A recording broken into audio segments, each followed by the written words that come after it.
Good morning. Welcome to Changing Lives Ministries. I'm Pastor Michael Bradford. I got a word for you on today that I know is going to be a blessing for you. So if you're watching this, I want you to like it, share it, let your friends know what's going on, because I'm telling you right now, this word is going to bless you. I'll be back. One of the things I want to talk to you all about, and I'm going to be maybe a little bit more intentional this morning as I do this sermon, so it might not be maybe a little bit less emotion, because I think I want to make sure that the point is really gotten over, okay? And so I wrote some things down, and we're going to talk about it. Sister Vanetta, God bless you. I talked about how mainstream media, a lot of times when we talk about mainstream media, what we're actually talking about is we're talking about the network news, CNN, MSNBC, Fox, different news outlets like that. Mainstream media, when you talk about media, the media that we watch, the word media, whether you notice or not, it comes from the word medium, okay? And the word medium, is very interesting, because the word medium, it comes to also another word for it is channeling, okay? Not just channeling, but channeling or sorcery. And so when you really begin to understand that, the word media comes from medium, which is another form of channeling, which is another form of sorcery. When we talk about sorcery, what you're talking about is casting a spell, okay? And so when you watch media consistently, what they begin to do, you look at advertisements or advertisements on TV, and what you begin to understand is that the more you watch something, the more they indoctrinate you with a certain type of philosophy, okay? And so the more I watch something, the more I'm indoctrinated with what I want. And so it would be really the equivalent of kind of like casting a spell, okay? That the more you watch it, the more induced you are by what you're looking at, and then it begins to cast this spell on you. Now, this is very interesting, because the Lord said something to me this morning. In this world, we talk about, I think Clint Eastwood did a movie, The Good, the Bad, the Ugly. But then there's I tell people there are good people, there are bad people, and then there are evil people, okay? And a lot of times we know about good people and we know about bad people, but we don't deal with the segment of society which is evil, which is an actual reality, okay? It is an actual reality that evil people are out there, okay? Not only are evil people out there, evil people also, they forward evil agendas, okay? And so just like you see Christians and they do what they do to forward the gospel, there are people who are evil who do what they do to forward evil agendas, okay? And so we have to really begin to understand that, because if you really don't believe in evil, then in reality you really don't know how to pray, okay? Because you cannot pray against something you don't really believe in. And I think sometimes, even though evil is not the greatest power, I think sometimes we take for granted the power of evil, and we miss that evil has an agenda, okay? And when you watch what's going on in this time now, there's an agenda that evil is perpetuating. And so we really have to be aware of the agenda that evil is forwarding, okay? So here's what I wrote down. When you begin to understand, when you look at eras that have happened throughout time, and you look at, say, Martin Luther King, okay, and you say, well, how do we know about a Martin Luther King? Or you look at Gandhi, and you say, how do we know about a Gandhi? Okay, or how do we know about a Mother Teresa? Okay, the reason you know about them is because something was wrong that had to be corrected. Okay, so you say, how do you know that? How do we know about a Jesus Christ? We know about Jesus Christ because the Bible said, he said he came to seek and save that which was lost, but he also came to abolish or to overturn sin in our lives. Okay, because sin is something that is wrong. And so when Jesus comes on the scene, he changes our nature to correct an ill that is happening in our lives. Okay, now this is important to understand, because we don't know about Martin Luther King if there are no ills of society. We don't know about a Gandhi if there are no ills of society. We don't know about a Mother Teresa if there are no ills of society. We don't know about a Jesus Christ if there are no ills of society. So Jesus came in the time that he came because he wanted to correct the things that were wrong on the planet. And I think sometimes we as leaders, especially in the church, we try to move away from the social component of our responsibility, but we don't just have a Christian component. We also have a social component that we're supposed to be addressing in the time that we're living in. Okay, and when you really begin to understand that, we know the kingdom is the highest form, but there are social ills that we have to address, or things don't get corrected. Just having conversations don't change what's happening in society. There has to be movement against it, bringing government into accountability before we can actually get to the place where society or our government is responding in the way that we want them to respond. So here's what Frederick Douglass said. Frederick Douglass wrote this down. He said, "I didn't know I was a slave until I found out I couldn't do the things I wanted to do." Okay? He said, "I didn't know that I was a slave until I found out that I couldn't do the things I wanted to do." Anytime you can't do the things that you want to do, in reality, when there is an infringement upon your rights as a human, you're basically experiencing the hand of slavery. And so when we begin to understand that even in today's time, when you're looking at the mandates that are coming down, what you're looking at is institutionalized slavery in a different form. And this is not about creed, color, gender, or any of that. It doesn't matter who you are in this particular hour. These mandates are being levied against mankind, okay? And it is a form of slavery, okay? So I wrote some things down because I wanted to talk about how this works. The warfare of the movement is watch this. It's an internalized default system of slavery mindsets, okay? What do I mean? What do I mean by that? When you keep watching a thing, they indoctrinate you. This is why I said that the media, the word medium comes from media, the word channeling comes from medium, the sorcery comes from channeling. That there is a spell that is being cast over you to think a certain way. And back in the old days, we called it brainwashing. Okay, that you've been brainwashed. What that means? That you've been indoctrinated with a certain type of belief. Okay, so this is what they do. They indoctrinate you with a certain type of belief. And here's what we don't understand as human. The thing that you want the most, I used to say this, that the number one need of man is acceptance. And the number one fear of man is rejection. And I really did believe that. But I found out that really the number one need of man is freedom. Okay? And that when God created us, freedom isn't something you earn, freedom isn't something you work for, that God created us to be free. How do you know that? Because he gave us all choice. Okay, and choice is an expression of freedom. It doesn't matter what's going on. You can always choose to defy what's happening if you understand that you have choice.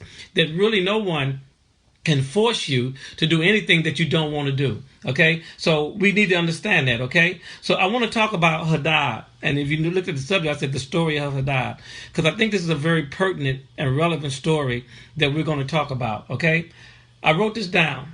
Sometimes the decision that prevents us from settling for less is a decision to fight for what matters most. Okay? Sometimes the way you keep yourself from settling for less is you make a decision to fight for what matters most. Okay? So, because if you don't make a decision to fight for what matters most, then by default, you're going to find yourself settling for less. Okay? So I'm going to go to 1 Kings 11 and 41. Okay, 1 Kings 11:41. I'm going to read the story to you. We're going to take some truths from the story, and then we're going to let you go, okay? 1 Kings 11:41, here's what it says. It says, "Now the Lord raised up an adversary against Solomon, Hadad the Edomite. He was a descendant of the king in Edom.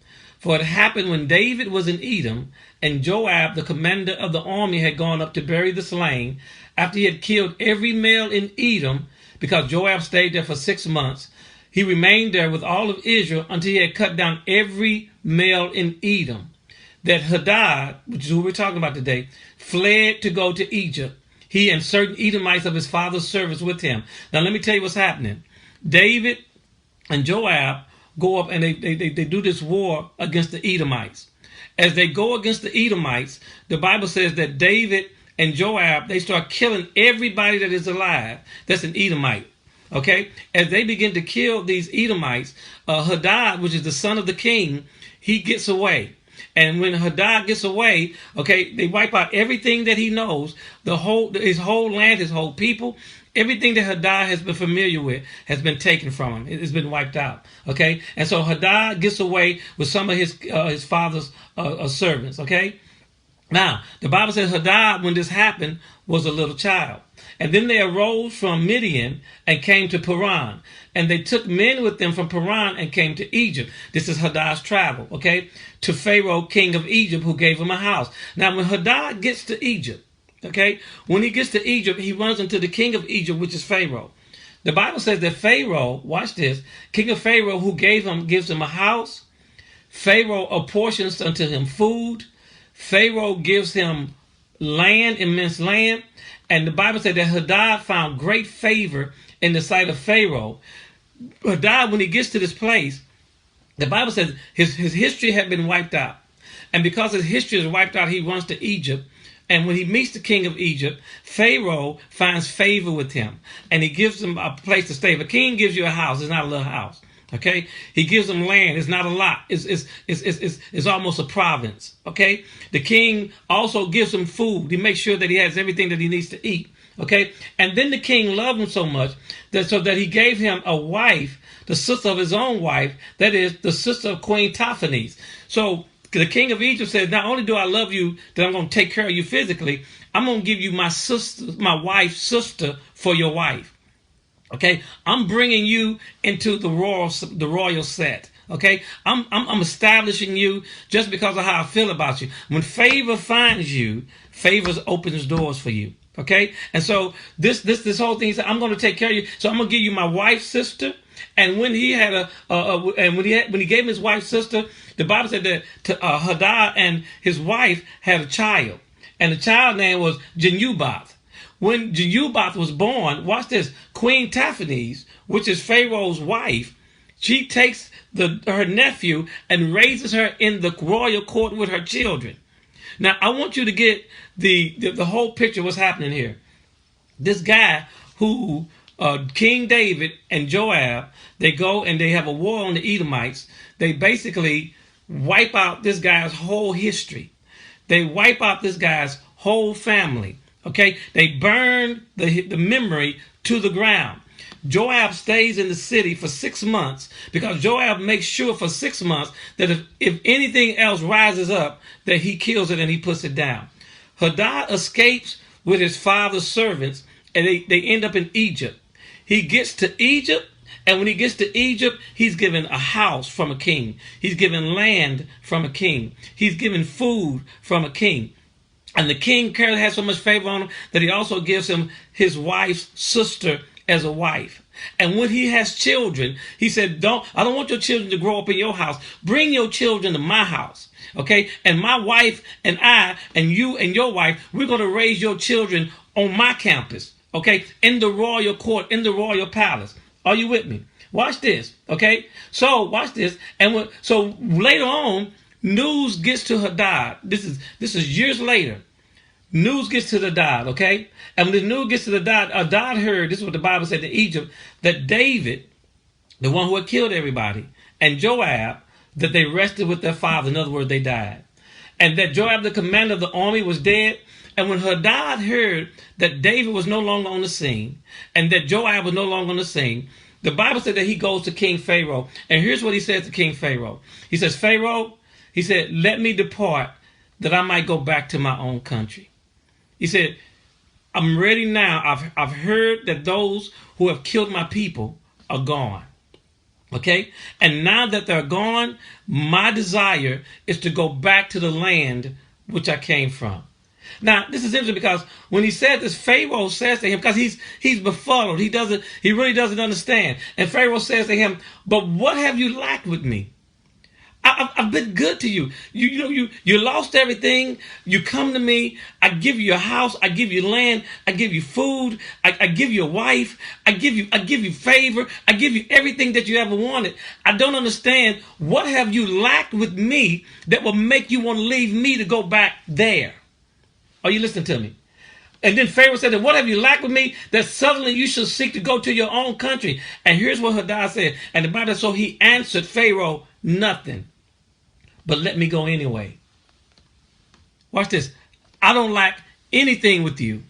You've been wonderful to me. You've been great to me, but I want to go back home. My life has shifted. When I had no place to go, you gave me refuge. Not only that, you went above and beyond the call of duty for me. You loved me like I was your own family. You took care of me like I was your own family. But now that I've heard that everybody's gone, I want to go back. And when Pharaoh says, why do you want to go? I've been good to you. What is it that you lack? Is there anything I can give you to make you stay? Is there anything I can give you to change your mind? Hadad says, nothing. There's nothing wrong with me. When Pharaoh said, what is wrong? He said, nothing. Are you with me? He had this sound in his head. Okay? This narrative that was going on in his mind. And this narrative that was going on in his mind, no matter what was happening to him, he had this sound that he couldn't break. Okay? He had this story that he couldn't get out of his system. Okay? And so Pharaoh is trying to tell him, look, man, I'm being good to you. Why would you want to leave where you're winning? Why would you want to leave where you're winning? Tell me why. And Hadad says, nothing. I'm going to say this again. Sometimes the decisions that prevent us from settling for less is a decision to fight for what matters most. Sometimes in our lives, things go wrong. And if we're not careful, when we get to a good place, if we don't appreciate the moment that we're in, what will begin to happen is we will end up settling for less. Because when we ran into more, and when we came into more, we didn't make a decision to fight for more. And Hadad is in a wonderful place, but a memory is tainting his experience. Okay? So, watch this. He had this sound, this sound. He couldn't break what I call this sound barrier. A lot of times we have in our lives, we don't know it, but there are sound barriers that keep us from beginning to really be able to experience what's happening in the now. Now, this is interesting because I looked up sound barrier, and in October 14, 1947, the sound barrier was broken for the first time. The speed to break the sound barrier is 767 miles per hour. Okay, they call it Mach 1. Okay, and so in 1947, man was able for the first time to break the sound barrier. Now we travel 10 times faster than that. But in that time, that was the first time that man hit Mach 1 where he broke the sound barrier. Now, this is what's interesting when you break the sound barrier. When you break the sound barrier, what you see now is different. When you break the sound barrier, when you look at something, you can see the particles of it. When you break the sound barrier, when you see dust, you can see dust particles. When you break the sound barrier, when you see birds fly, you can see the separation of the wings. When you break the sound barrier, you have moved past noise to silence. And Hadad, over his life, could not break the sound barrier of his history. He couldn't break the sound barrier of his memories. And what was interesting about that is that in our lives, there is a sound that we have to get past. Okay? It's the sound of abuse that might have happened. The sound of not being chosen that might have happened. The sound of not being what you wanted to be, or disappointments and failures in life. And sometimes if you're not careful, that sound will become so loud that it's deafening. And it will keep you from moving and understanding the present moment that you're living in right now. Are you with me? Okay? So Hadad is in a blessed place with a cursed memory. And a lot of times in our lives, we don't understand, but God has put us in a blessed place. But we can't enjoy the blessed place because we got a cursed memory. Okay? What we're remembering has nothing to do with the reality that we're experiencing in the now. Are you with me? And so what I got to begin to understand is I got to break this noise. I gotta get past this sound that's causing me not to hear, so I can hit the silence and be able to see things in their real reality. Are you with me? So I wrote some points down that I wanted to give you from the story, because I believe that if you keep listening to the media, which the word medium comes from, which the word sorcery comes from, which the word channeling comes from, which the word spells come from, you will find yourself missing out on your blessed place because of what they're indoctrinating you with the sound that they're getting and getting down into your system. So here's the points that I wrote down that I want to give you today. Here's what I said. All the time that he lived with the king, there was a narrative in him that was different than his present circumstance. All the while that he lived with the king, there was a story that he was rehearsing that was not what he was living, but it was the reality he was in. And what we have to begin to understand is, I got to get to a place that I'm not living from what hurt me. I'm living from what's helping me. I'm not in a place of desolation in my mindset. I'm in a place of abundance in my natural existence. And Hadad, even though he was in a place of blessing, he couldn't recognize it. Although he was in the present bodily, he was in the past mentally and emotionally. A lot of us, we can't be freed because even though we're here in the present, emotionally and mentally, we're in the past. Are you with me? When you look at what's happening now, even with the quarantine, and people are they're talking to one another, and when they finally found out that they had to spend time together, you begin to find out they don't even know what to say to one another. You know, because even though they're in the present, they spent all their present time, watch this, raising the children. So there wasn't much conversation, because all the conversations about the children. Or they spend much of their time talking about the job. Okay, not conversation about each other's lives per se, but about the job. How was the work? How was your work today, baby? How did it go? What's going on with the children, baby? What is on the agenda? What we got to do? Are we heading to church? What's the next event that we got to go to? And they begin to build their lives around events and people and places and things, and they miss the reality of the the relationship that should be existing in the moment. We have now dismissed each other because we've gotten busy about other things and not about one another. So when we look up and we don't know one another, we're so surprised. But how should you be surprised when you stopped learning me a long time ago?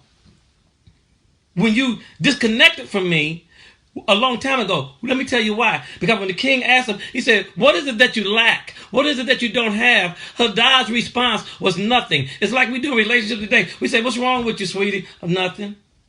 What's going on with you, baby? Nothing. What does nothing mean? Nothing means you don't have permission to get into my mind space.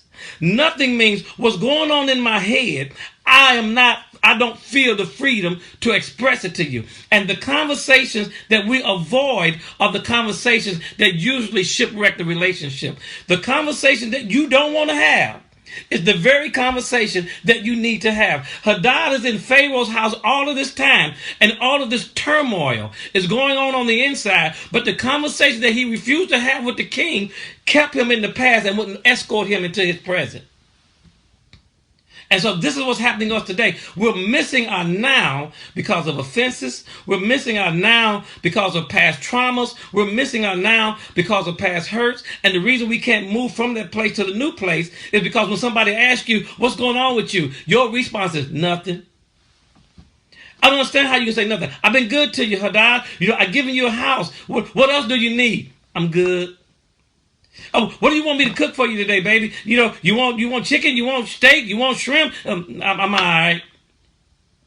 We won't have the conversations to forward our relationships. And so you even see now people, I didn't know he was like that. You didn't know him at all, boo. You stopped knowing him a long time ago when you made your life about the children and not about him. You stopped knowing her a long time ago when your life, sir, became about the job and not about the woman. You stopped knowing people a long time ago when you decided that you didn't need to have the conversations that were necessary. And there are some conversations that are necessary. And Hadad, because he would not tell the king what was going on with him, missed his present favor for his yesterday curse. Are you with me? Watch this.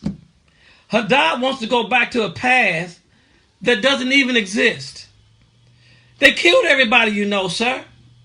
Your family doesn't exist anymore, sir. Your land doesn't exist anymore there, sir. You have no produce there anymore. Everything you've known has been abolished. It's been wiped out. And you still want to go back when you are blessed in a place where you're living beyond your wildest dreams. And your wildest dreams can't stand up to your nightmare that is resonating from the inside. You're missing life on what happened to you yesterday. You're missing what God is doing now because of something somebody said yesterday. And you can't even appreciate the goodness of people in your present day because you're still trying to get even with something that happened yesterday. Are you with me? I wrote this down. When you are offended, watch this, because you see this in your arguments all the time. When you are offended, you will fight over things that don't make sense just to make a point. You watch people when they're offended. They'll start arguing over stuff that is the most irrational, insane, craziest thing you ever heard, and they'll argue it just to have a point. Because they'd rather argue it and all this irrational stuff than come into the reality of a right moment, because it will call for a shifting. And people most times don't want to shift. When people say nothing, when you ask people what's wrong with you and they say nothing, they're telling you this space is off limits to you. Okay, I know you should have a right because you spent your life, you've given me so much of your life, but this space is off limits to you. I know you feel like I should share my headspace with you because you've invested in me in ways that I can't even imagine, but this space is off limit to you. I know I've been living with you. Watch this, eating off your hand and eating in your house, and I know King Pharaoh, you helped raise my child, but even though you've been wonderful to me, this space is off limits to you. I'm not going to tell you what's going on with me. And whenever you're in a relationship with people that won't tell you what's on their mind, that's a slave relationship. Only masters don't speak to servants. But when you are in relationship, you have a responsibility to have the conversation. God said this when he was going to wipe out Sodom and Gomorrah. He said, do we keep this from our friend Abraham?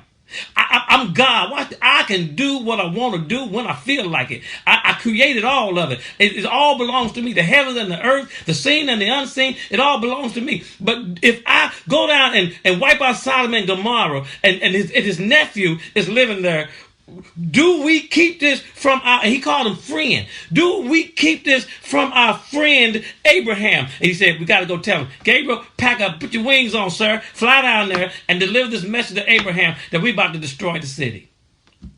And as much sin as the city had in it, Abraham said, if I find 50, would you save it? God said, if you find 50, I'll save it. In other words, you got clout with me. You know, your card is good with me. I respect who you are as a man. And even though I'm the creator of the universe, I partner with you because you honored my word. And because you honored my word, if you can find 50, I'll save it. You're my friend. And if it hurts you, it hurts me. Say, I don't know what's happening, my phone went out. God didn't say because of who you are, it doesn't really matter. I'm God. I can keep it to myself. I don't have to tell you nothing. I'm the creator of the universe. No. I owe my friend what's going on. Are you with me? I'm turning this phone to airplane mode. I owe my friend the reality of what's happening in the day. Are you with me? And a lot of times we don't really understand that when you are in a relationship with people, you owe them conversation. Okay, you can't experience good at somebody's hand when they ask you, what is it that you're missing? Nothing. Where you want to go? I don't know. What do you want to eat? It's up to you. All of this indifference. Indifference is worse than love and hate. God said, I would that you were hot or cold. I would that you loved me or you hated me. But this indifference that I'm experiencing with you, this I don't care. This it don't matter. This, whatever you say. This, all of this. God said, I can't stand it. You lukewarm. I said, I spit you out of my mouth. I'd rather you be for me or against me. But this, whatever, however it flows. God said, I got a problem with that. Choose something. Hadad says, I'm good. The cost of his silence was more than he could afford.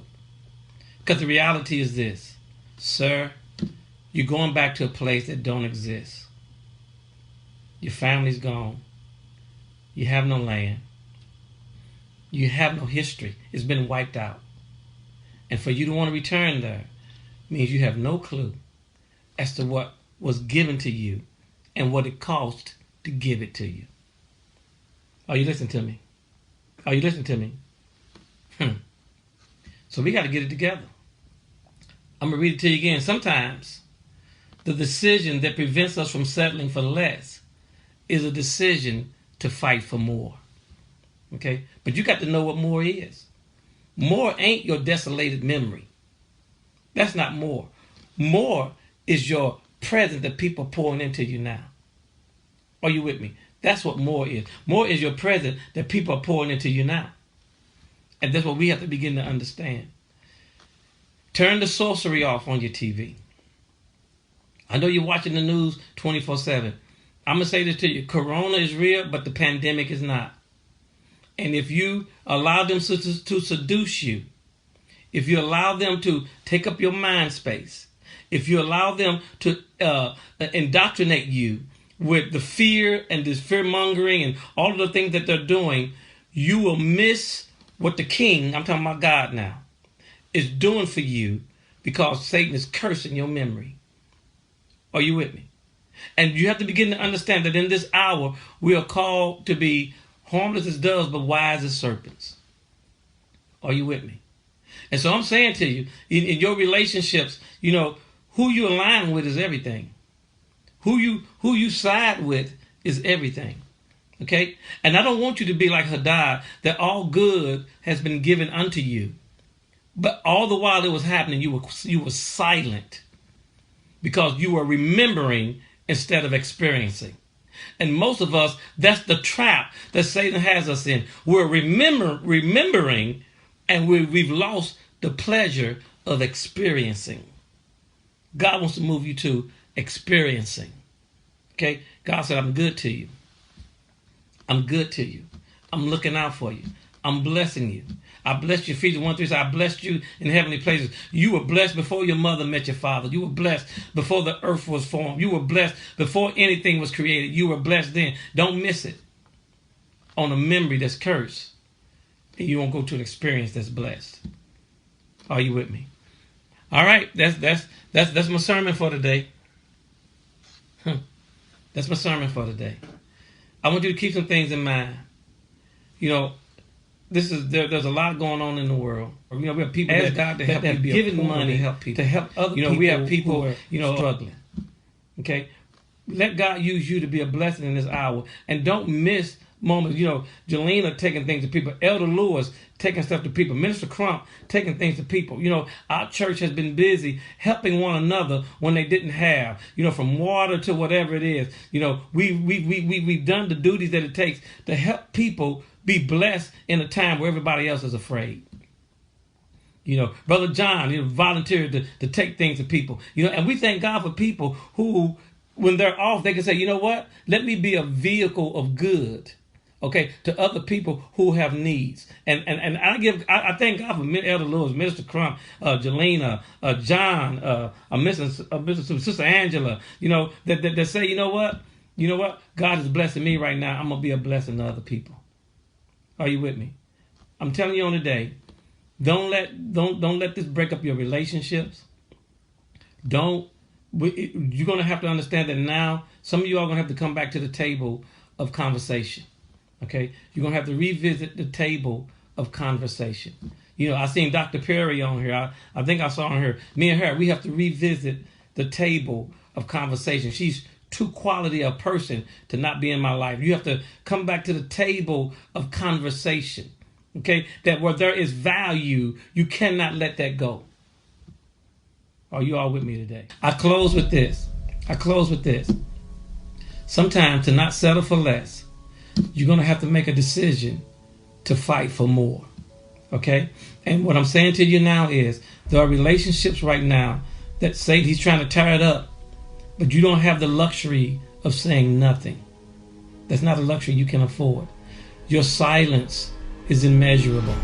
Okay? And the cost of it is immeasurable. You will lose if you do not talk.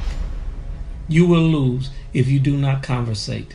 If you do not articulate what is going on with you emotionally, physically, psychologically, spiritually, if you do not articulate these these issues, then you will lose relationally, and you will miss out on what God is doing in your now, because you got a cursed memory that you're operating from. You got an operating system that is outdated and won't upgrade. Are you with me? All right, I love everybody. I love everybody. I'm going to let you go. Like I said, partner with us in ministry on the platforms that I noted, and we'll see you Wednesday night. God bless you.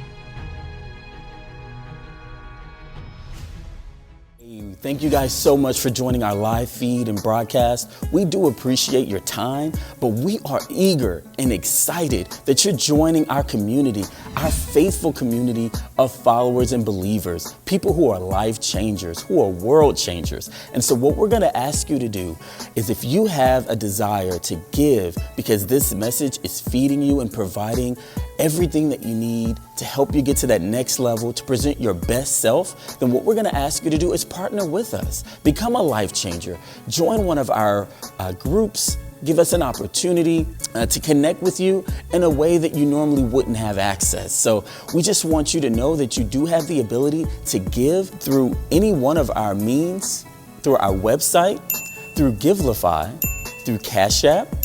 If you would like to partner with us, please make sure that you know that no gift is too big or too small in the kingdom of God, that it's going to be utilized to reach the untaught, the unchurched, and the uncommitted. So we thank you so much for what you're doing, what you've done, and what you will continue to do as a life changer. Thank you so much. Remember, may the Lord bless you and keep you. May the Lord shine upon you and be gracious to you.